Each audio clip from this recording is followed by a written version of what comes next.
Mayawati Baspa chief हैं। 2012 के विधानसभा चुनाव में सत्ता से बाहर होने के बाद अब तक कई लोग मायावती का साथ छोड़ चुके हैं। कुछ को तो मायावती ने खुद पार्टी से बाहर निकाल दिया। ऐसा ही एक नाम है नसीमुद्दीन सिद्दीकी का।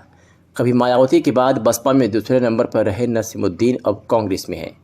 बीएसपी से निकाले जाने के बाद उन्होंने मायावती के लिए अपनी कुर्बानी याद दिलाते हुए कहा था कि वह उनके लिए अपनी बेटी के अंतिम संस्कार में भी नहीं गए थे। नसीमुद्दीन सिद्दीकी यूपी में बांदा जिले के रहने वाले हैं। वो पहली बार बसपा के टिकट पर 1991 में विधायक चुने गए थे। वह क्षेत्र के पहले मुस्लिम विधायक थे। नसीमुद्दीन धीरे धीरे मायावती की बेहद खास हो गए। 2007 में जब मायावती बनी तो नसीमुद्दीन मिनी सीएम की तरह थे। उनके पास कई अहम मंत्रालयों की जिम्मेदारी थी। बसपा की तरफ से वह यूपी विधानसभा नेता विपक्ष भी रह चुकी हैं। 10 मई 2017 में अनुशासनहीनता और पार्टी विरोधी गतिविधियों का आरोप लगाते हुए मायावती ने उन्हें बसपा से निकाल दिया था। बसपा से निकाले जाने के बाद नसीमुद्दीन ने मायावती पर कई आरोप लगाए थे। नसीमुद्दीन सिद्दीकी ने तब कहा था कि मायावती के लिए मैं इतना समर्पित था कि अपनी इकलौती बेटी के अंतिम संस्कार में भी नहीं गया था। बकौल सिद्दीकी 1996 में यूपी विधानसभा के चुनाव थे। मायावती बदायूं की विलसी सीट से चुनाव लड़ रही थी। मैं चुनाव प्रभारी था।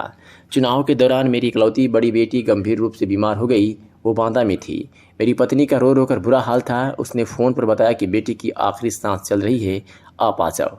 नसीमुद्दीन ने आगे कहा था, मैंने मायावती जी को ये बताया। उन्होंने चुनाव खराब होने का हवाला देते हुए मुझे जाने से रोक दिया। मैं नहीं गया। मेरी इकलौती बेटी का इलाज के अभाव में इंतकाल हो गया। मैं अपनी बेटी के अंतिम संस्कार में भी नहीं गया और मायावती जी का चुनाव लड़ाता रहा। मैं अपनी बेटी की सूरत तक नहीं देख सका। बीएसपी से निकाले जाने के बाद नसीमुद्दीन सिद्दीकी ने 2017 में ही राष्ट्रीय बहुजन मोर्चा नाम की पार्टी बनाई थी। बाद में वो कांग्रेस में शामिल हो गए। यह जानकारी आपको कैसी लगी नीचे कमेंट बॉक्स में ज़रूर बताएं और वीडियो को ज़्यादा से ज़्यादा शेयर करें। चैनल को सब्सक्राइब करना बिल्कुल भी ना भूलें। आप देख रहे थे द पब्लिक मंच।